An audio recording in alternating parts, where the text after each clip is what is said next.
Sebelumnya pulau Sami kita semuanya sudah tahu ya. Kemarin di pertemuan sebelumnya kita sudah mengenal tanda-tanda min asyratis saah, tanda-tanda kiamat. Kemarin yang kita sebutkan itu tanda-tanda kiamat kecil.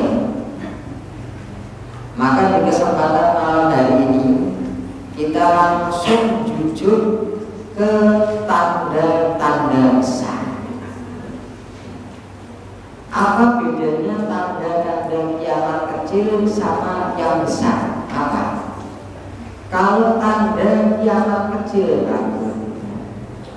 kalau tanda kiamat kecil itu bisa berulang-ulang. Misal kemarin kalau tanda kiamat kecil yang kedua kita sebutkan kan ada banyak bencana, ada ya. Kemudian ada meninggalnya seorang ulama, itu kan tanda kiamat, tapi kecil. Kalau kecil itu bisa berulang-ulang. Kenapa berulang-ulang?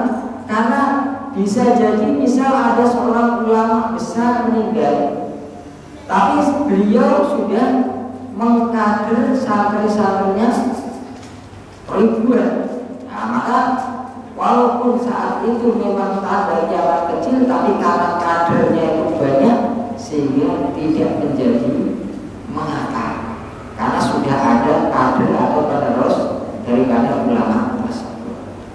Misal ada di suatu desa ada kemaksiatan, ada kedurhakaan yang banyak sekali.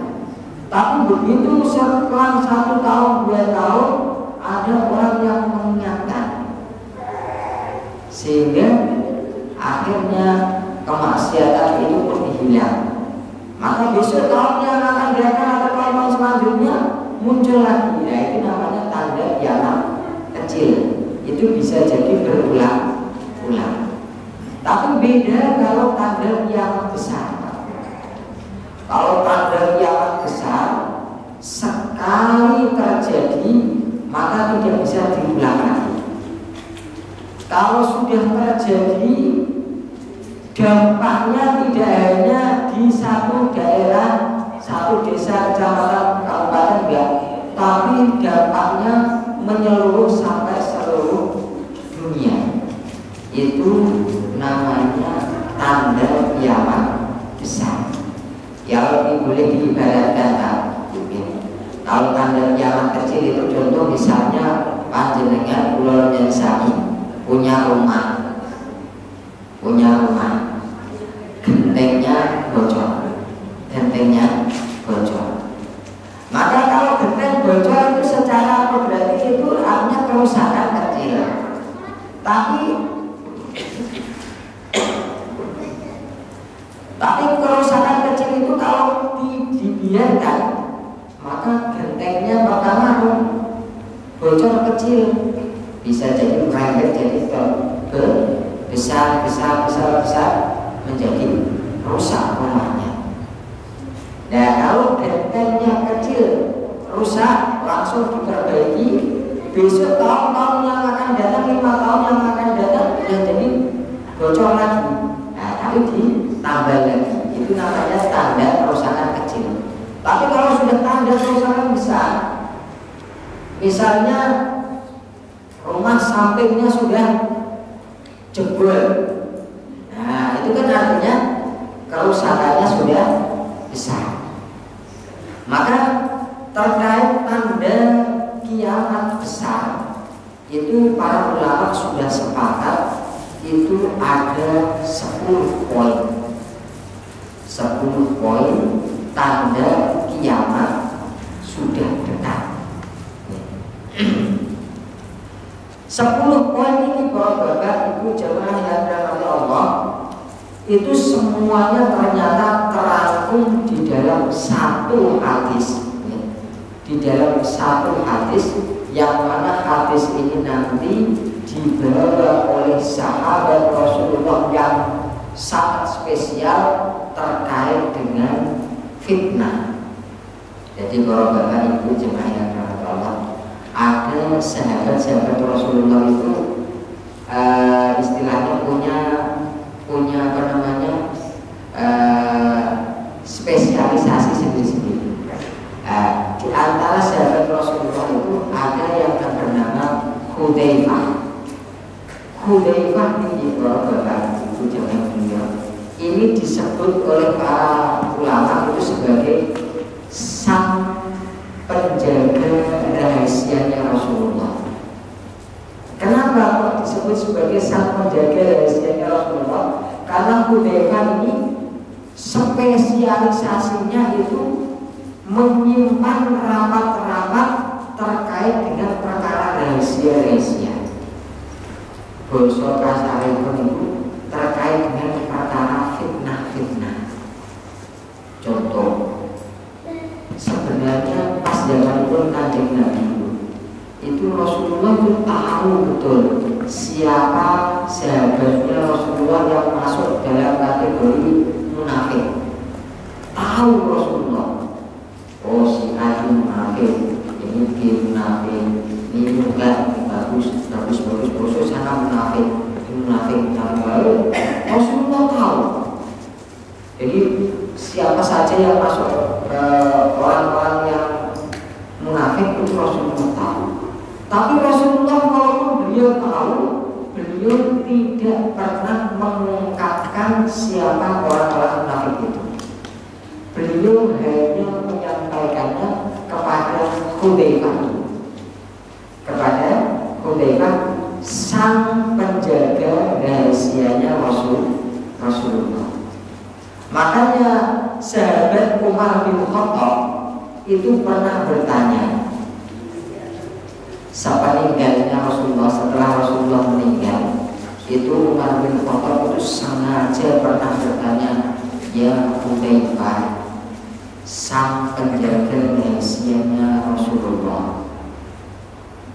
tolong dong beritahu saya, apakah saya termasuk orang munafik yang oleh Rasulullah dimasukkan di dalam golongannya orang munafik?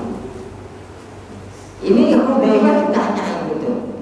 Maka Hudzaifah mengatakan bahwa sebenarnya ini tidak boleh saya sampaikan, tapi karena hanya terkait dengan satu orang, maka saya sebutkan bahwa panjenengan tidak termasuk golongan orang munafik. Maka Umar bin Khattab itu langsung sujud syukur menyatakan alhamdulillah. Kemudian pertanyaan yang kedua, Umar bin Khattab, wahai Hudzaifah, kapan datangnya fitnah? Kapan datangnya fitnah di tengah-tengah umat? Maka Hudzaifah mengatakan bahwa wahai Umar, kamu jangan khawatir, karena selama kamu masih hidup, maka insya Allah di tengah-tengah umat Islam tidak akan terjadi fitnah. Nanti fitnah itu akan muncul sepeninggalmu. Artinya benar, ternyata fitnah itu baru muncul sepeninggalnya Umar bin Khattab, yaitu pas zamannya sahabat Utsman bin Affan. Itu kan zaman itu kan banyak sekali pertengkaran di tengah-tengah umat, orang Islam sama orang Islam bertengkar, perang satu dengan yang lain. Itu kan pas zaman itu Utsman bin Affan. Maka langsung kita mengacu sahabat Hudzaifah pernah meriwayatkan, beliau pernah berkata, ittola'an Nabi sallallahu alaihi wasallam alaina. Suatu ketika Rasulullah sallallahu alaihi wasallam mendatangi kami, wa nahnu natadzakar, sedang kami saat itu sedang bercakap-cakap, lagi ngobrol-ngobrol sama temannya. Fakol, maka Kanjeng Nabi itu bertanya,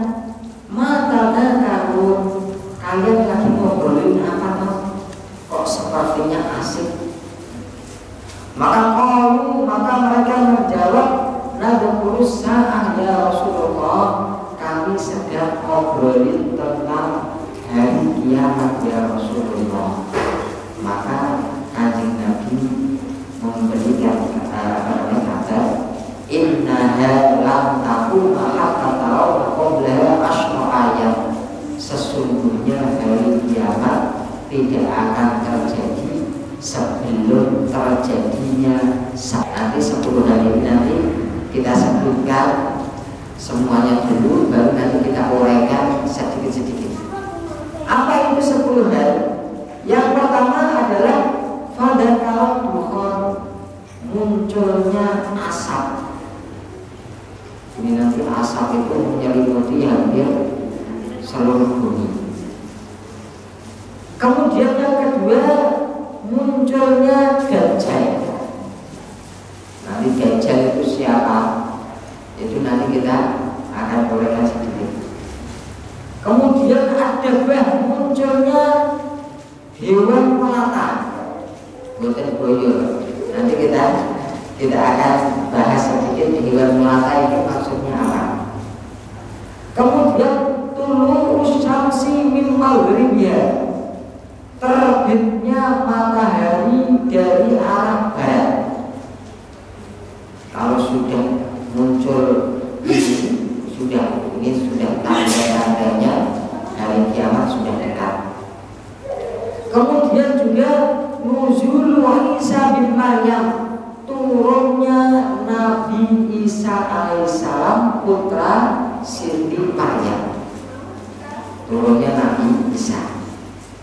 Kemudian lagi wa Ya'juj wa Ma'juj, munculnya Ya'juj Ma'juj. Nanti Ya'juj Ma'juj nanti siapa? Nanti kita uraikan sedikit aja. Kemudian wa salasatu khusufin, terjadinya 3 gerhana. Ada yang menyebutkan itu 3 goncangan.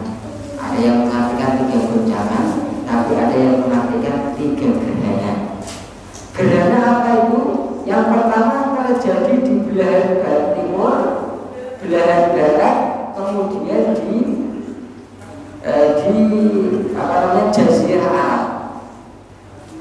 Kemudian yang terakhir adalah munculnya api dari negeri Yaman yang menggiring semua manusia ke arah negeri Suriah. Nanti kita bahas. Kalau Bapak Ibu jemaah yang dirahmati Allah, ini tadi 10 tanda besar datangnya hari kiamat. Ini penting kita ketahui, walaupun ini masuk dalam kategori as-samiyat. Samiyat itu perkara yang belum kita lihat, kan dari kata ningali, tapi kita tahu dari kabar saking kanjeng Nabi. Sama seperti kabar-kabar terkait dengan nanti di hari kiamat itu nanti ada mizan, ada timbangan, ada sirom, ada jembatan. Itu kan kabar-kabar samiyat, kabar saking kanjeng Nabi. Tapi kula lan sami kadang mempercayainya. Makanya Imam At-Tahawi di dalam kitab beliau Al-Aqidah At-Tahawiyah itu sampai menyebutkan itu di antara ciri-ciri orang mukmin itu adalah dia percaya terkait dengan tanda-tanda datangnya hari kiamat, khususnya nanti yang sudah kita sebutkan tadi. Yang pertama kita bedah yaitu duhur Dajjal, munculnya Dajjal. Nah ini Dajjal. Pandangan kalau biasanya Dajjal itu apa? Dajjal itu apa? Hah? Mata satu. Ya, mata satu. Apa lagi? Ciri-cirinya? Oh, di dahinya itu ada tulisan kaf, fa, dan ro, artinya kafir. Apalagi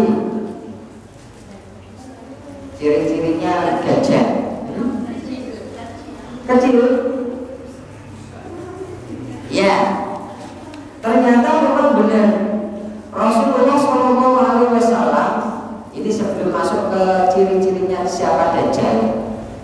Kalau pulau dan sami dengar kata-kata Dajjal itu ada dua makna. Yang pertama Dajjal dalam arti sifat.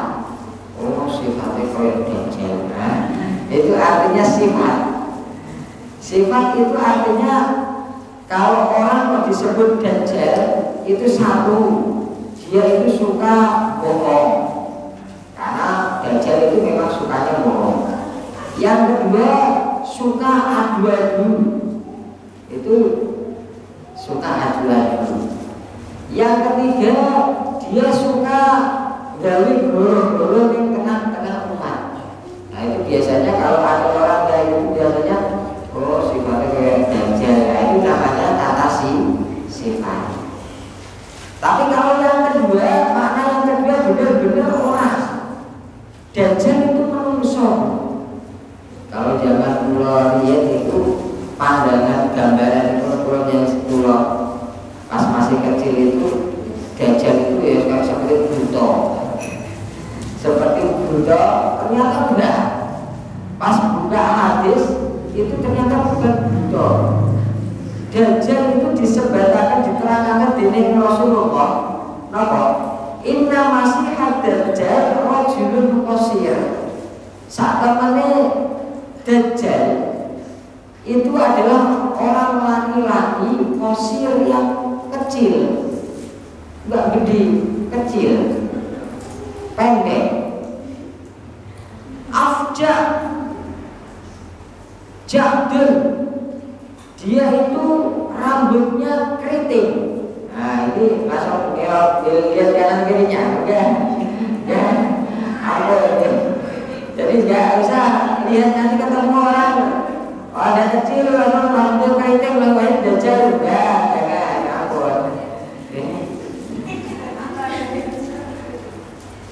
Keriting, kemudian akwar itu buta sebelah. Jadi Dajjal itu sebenarnya awalnya ya matanya dua, tapi lama-kelamaan matanya rusak satu. Nah, ini makanya pakai akwar. Akwar itu buta sebelah. Tidak tahu yang buta itu kanan atau kiri, yang penting buta sebelah. Nah, kalau digambarkan kalau di komik-komik itu kalau orang Dajjal itu kan matanya langsung satu di sini ya. Kalau enggak ya matanya ya tetap di posisinya di sama seperti kita, cuma buta satu. Akwar. Kemudian Dajjal itu juga dia memiliki kemampuan yang luar biasa. Kemampuannya luar biasa itu maksudnya apapun yang diminta Dajjal seakan-akan tanda kutip itu diijabah oleh Allah Subhanahu wa Ta'ala. Misal Dajjal itu lautan di sana mengering, langsung seketika mengering. Tumbuhan di sana, lahan di sana jadi gersang, langsung gersang. Itu kemampuan Dajjal. Tapi sekalipun dia memiliki yang seperti itu, Bapak Ibu yang dirahmati Allah, Allah Subhanahu wa Ta'ala tetap memberikan tanda bahwa dia tidak layak jadi Tuhan. Makanya Dajjal itu juga ngaku-ngaku jadi Tuhan. Kenapa? Karena dia punya kemampuan seperti itu. Apapun yang diomongkan itu langsung terjadi. Tapi Allah Subhanahu wa Ta'ala ngasih gambaran bahwa Dajjal ini walaupun seperti itu dia tidak layak jadi Tuhan. Kenapa? Buktinya dia tersapunya satu cacat yang dia sendiri tidak bisa menyembuhkannya. Apa itu?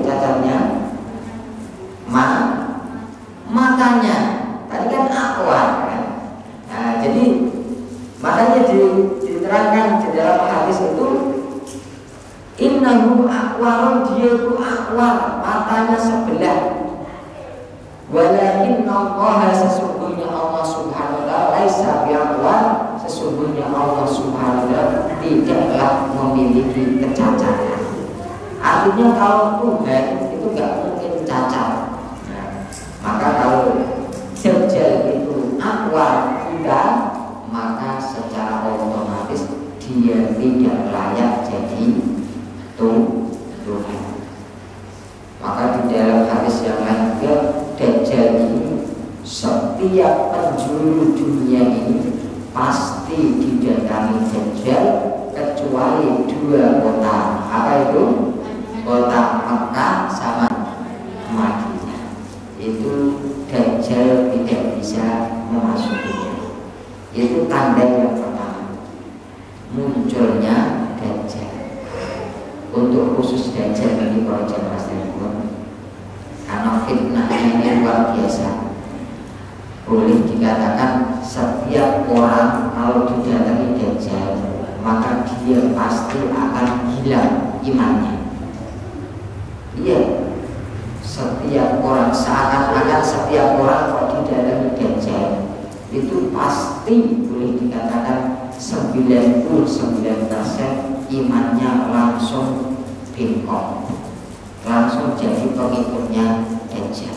Itulah dahsyatnya Dajjal. Makanya Rasulullah SAW mengajarkan kepada kita untuk selalu berlindung dari fitnahnya Dajjal. Allahumma inni a'udzubika min adzabil qabri wa min adzabin nar wa min fitnatil mahya wal mamat wa min syarri fitnatil masiihid Dajjal. Nah, ya Allah, saya berlindung langsung dari fitnahnya Dajjal. Bahkan tidak hanya doa, kula yang sami diajari dening Kanjeng Nabi biar terjauh dari fitnahnya Dajjal itu apa? Supaya kita ini menghafal 10 ayat dari surah Al-Kahfi. Dalam riwayat yang pertama itu 10 ayat yang pertama surah Al-Kahfi. Tapi riwayat yang kedua 10 terakhir dari surah Al-Kahfi. Dan monggo panjenengan kalau pengen selamat saking fitnah Dajjal, oke atau memperbanyak sering-sering membaca surah Al-Kahfi. Itu pertama, munculnya Dajjal. Kemudian yang kedua adalah nuzulu Isa bin Maryam, turunnya Nabi Isa bin Maryam. Nabi Isa bin Maryam ini muncul untuk apa? Kok diturunkan oleh Allah Subhanahu wa ta'ala untuk apa? Untuk mengalahkan Dajjal. Tadi kan Dajjalnya muncul. Nanti Allah Subhanahu wa ta'ala menurunkan Isa bin Maryam, Nabiullah Isa bin Maryam, untuk mengalahkan Dajjal. Di dalam hadis itu, saat Dajjal ini bertemu dengan Isa bin Maryam, Nabi Isa bin Maryam, ini langsung seketika dalam tanda kutip kekuatannya Dajjal itu seketika itu luntur. Maka saat itulah Dajjal bisa dikalahkan. Di dalam riwayat yang lain juga, Isa bin Maryam ini saat mengalahkan Dajjal itu bersama dengan Imam Mahdi. Jadi Imam Mahdi itu muncul dulu. Nanti setelah Imam Mahdi ini sempat perang sama Dajjal. Imam Mahdi itu muncul dulu, setelah itu sempat perang dengan Dajjal, tapi Imam Mahdi terdesak, kalah, mundur. Dan saat terdesak itulah Imam Mahdi berdoa kepada Allah supaya dibantu untuk mengalahkan Dajjal. Maka oleh Allah Subhanahu wa ta'ala turunkan Isa alaihi salam untuk mengalahkan Dajjal. Nah, jadi Dajjal itu dikalahkan oleh Nabi Isa alaihissalam bersama dengan Imam Mahdi.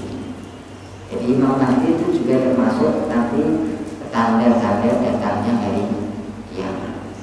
Imam Mahdi itu sinten? Kanjeng Nabi nanti ngendika Imam Mahdi itu nama aslinya seperti namaku, kata Rasulullah. Nama Nabi kan kadang Muhammad, kadang Ahmad.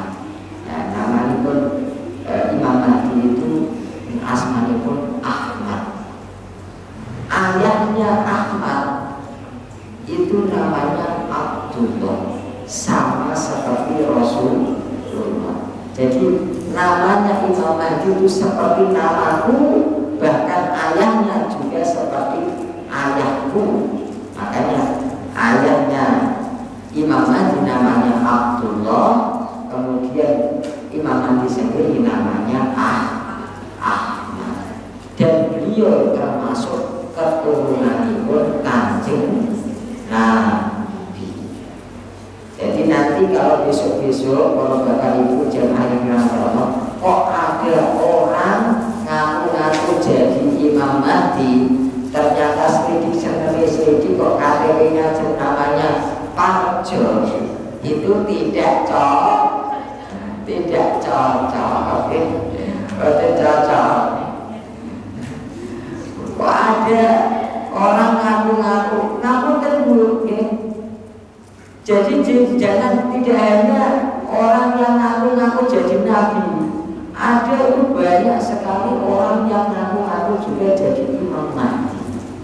Kemarin di Sumatera itu ada, di mana lagi, di luar negeri itu banyak sekali orang yang ngaku-ngaku Imam Mahdi. Bahkan ngaku dan pernah di kota Mekah, namanya siapa itu juga pernah terjadi orang yang ngaku-ngaku jadi Imam Mahdi. Bahkan di situ sampai dibaiat. Nah, itu orang ngaku-ngaku jadi Imam Mahdi. Alhamdulillah. Jadi itu diantara tanda-tandanya hari kiamat. Kemudian khurujul Ya'juj wa Ma'juj, munculnya Ya'juj Ma'juj. Ya'juj Ma'juj itu apa? Ya'juj Ma'juj itu diterangkan dari para ulama, itu sekelompok manusia yang menungso, tapi dia itu sekelompok manusia yang bukan beda lagi sama Dajjal. Ya'juj Ma'juj itu sekelompok manusia yang kalau perang itu menangan. Jadi gambarnya bagaimana Allah a'lam, tapi itu adalah sebuah kabilah tertentu dari wilayah tertentu, dan kabilah ini setiap kali perang sama siapa pasti menang. Bahkan ini juga pernah ketemu sama Imam Mahdi tadi. Sampai Imam Mahdi ini juga sampai menghindar dari datangnya Ya'juj Ma'juj ini. Tapi oleh Allah Subhanahu wa Ta'ala, Ya'juj Ma'juj ini dikalahkan oleh hanya datangnya seperti hewan ular. Jadi mereka itu nanti mati itu dengan datangnya wabah dari hewan namanya ular. Artinya Allah Subhanahu wa Ta'ala menunjukkan bahwa sekalipun dia itu kuat, sekalipun dia itu menangan, ternyata kalah kalau sama ular. Jadi Ya'juj Ma'juj itu nanti hilang, dikalahkan, semuanya mati saat ada muncul wabah hanya berasal dari ular. Itu Ya'juj Ma'juj, gambaran sedikit. Tapi bentuknya bagaimana, gambarannya bagaimana, kita serahkan wallahu a'lam. Itu Ya'juj Ma'juj. Kemudian yang ke selanjutnya, tulu syamsi minal maghrib, terbitnya matahari dari arah barat. Gimana itu gambarannya? Kok matahari kok bisa sampai terbit dari arah barat?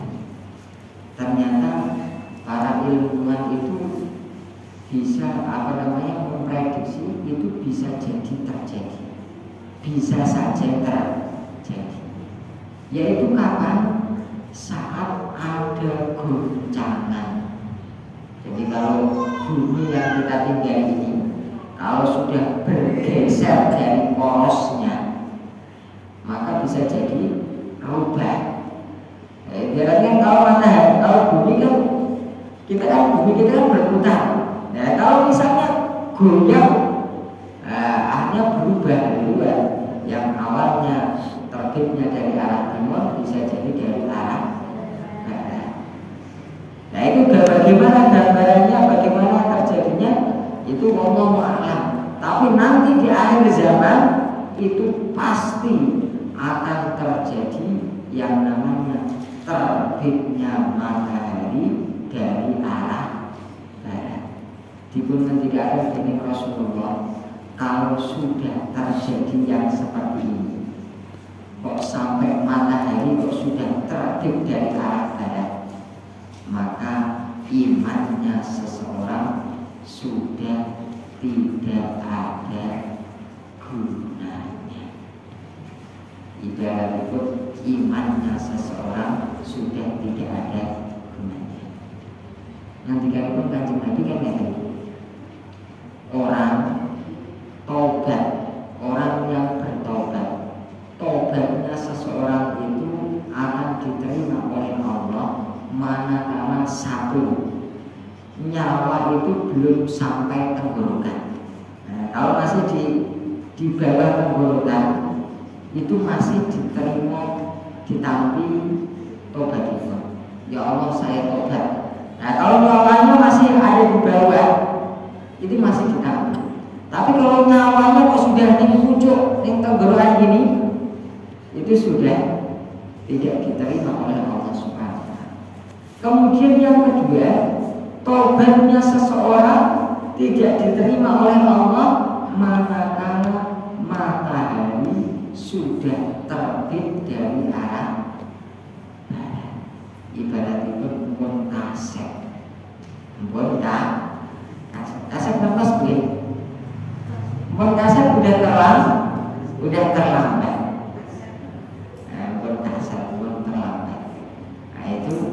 Makanya pas ketika waktu benar di dalam hadis itu diterangkan, saat matahari itu terbit dari arah barat, itu semua manusia itu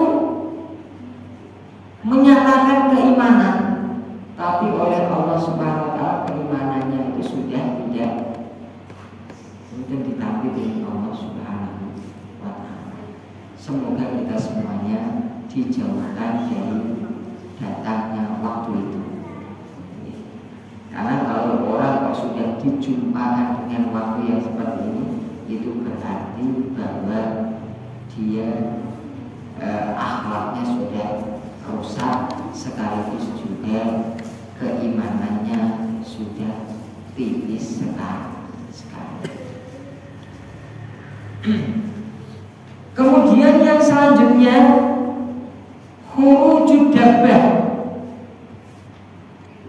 keluarnya hewan melata. Nah, ini lagi-lagi hewan melatanya ini bentuknya bagaimana, gambarannya bagaimana, wallahu a'lam. Munculnya hewan melata, dalam riwayat lain ada keterangannya itu hewannya ini bisa ngomong, tapi ya wallahu a'lam. Khurujud dabbah, munculnya keluarnya hewan melata.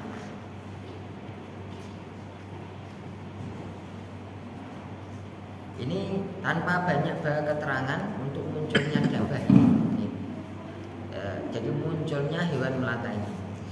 Kemudian yang selanjutnya adalah ad-dukhon, yaitu keluarnya ad-dukhon. Ad-dukhon itu asap, ya, asap hampir di sepenjuru dunia.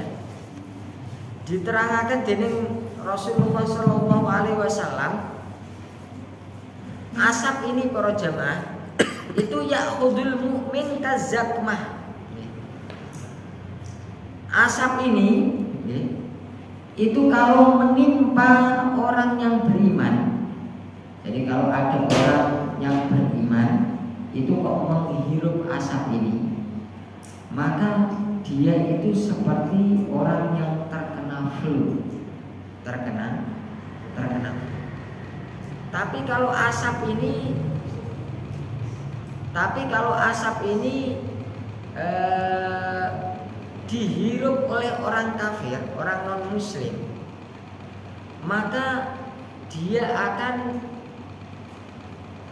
ibaratnya itu keluar darah dari tubuhnya, bahkan sampai keluar dari telinganya. Ibaratnya ngapunten, ini dukhon ini apa seperti virus atau bagaimana, wallahu a'lam. Jadi gambarannya itu seperti itu. Jadi begitu dahsyatnya nanti di akhir zaman.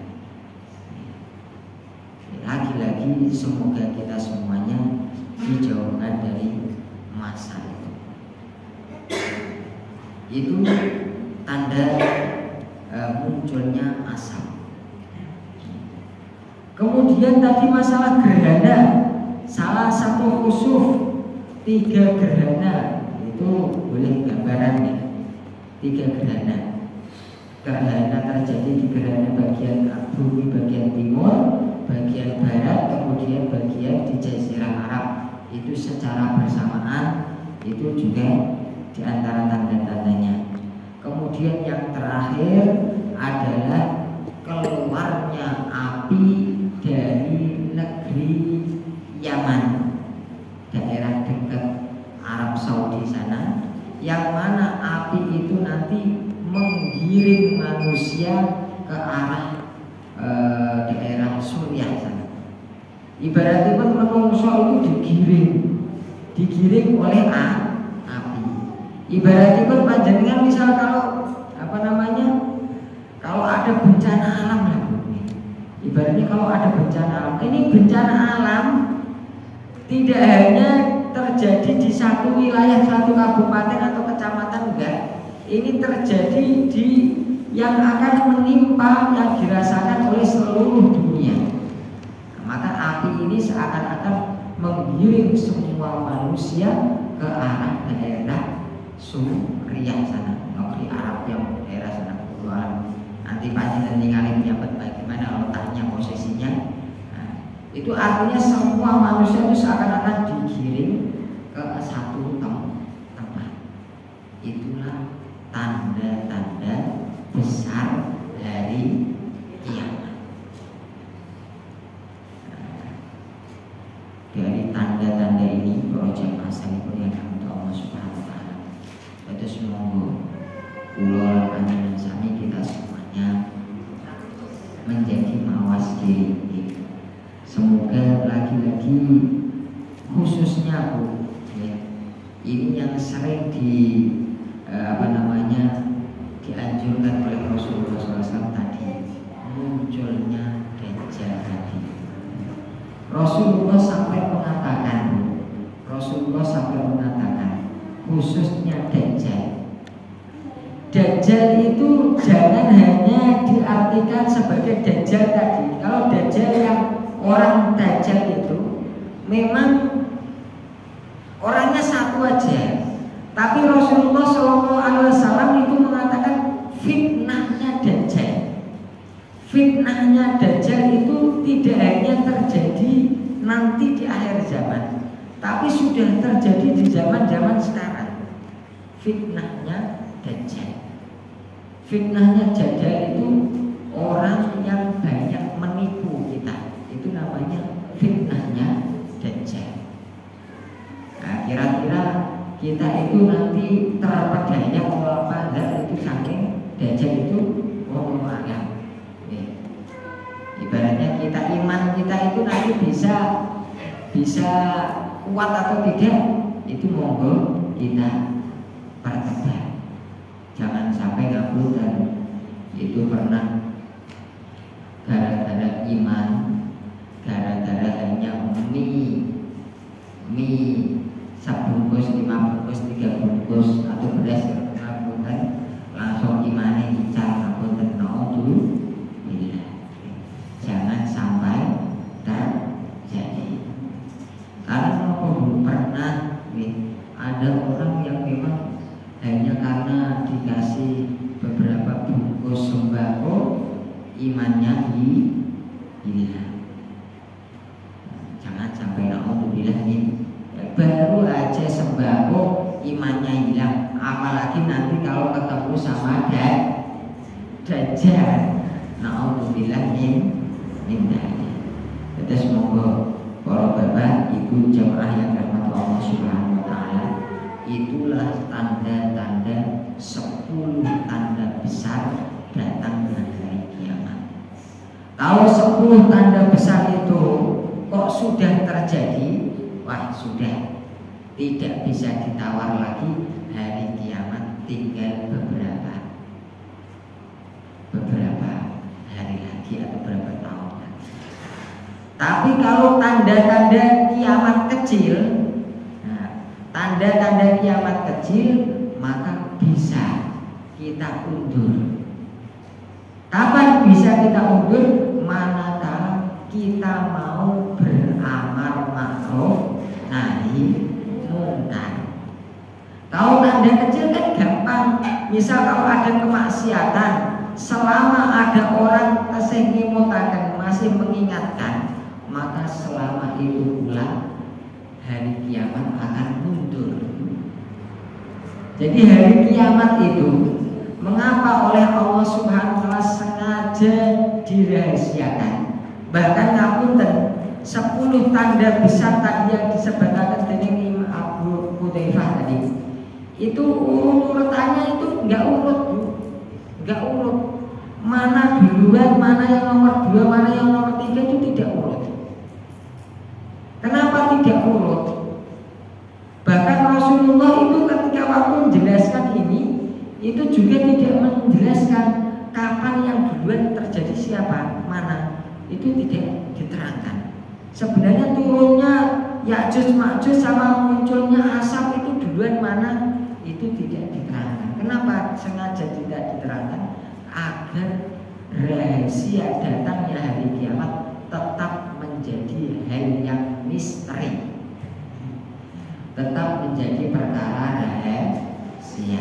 Sehingga nanti kalau ada orang ngaku-ngaku nanti tahun ini, tahun 2020 atau 2045 nanti akan datang hari kiamat, pasti katakan itu pasti bohong. Wis mohon. Kalau ada orang medek hari kiamat datang tanggal 25 jam 25 ini pasti jawab saja itu bohong. Kenapa? Karena tidak ada seorang pun yang tahu kapan datangnya hari kiamat. Jadi selama kula lan sami masih mau mengajak melakukan amal ma'ruf nahi munkar, insyaallah hari kiamat itu akan selalu diundur oleh Allah Subhanahu wa taala, akan selalu masih jauh dari Allah. Makanya kula jemaah sekalian terkait 10 tanda kiamat kubra, semoga kita bisa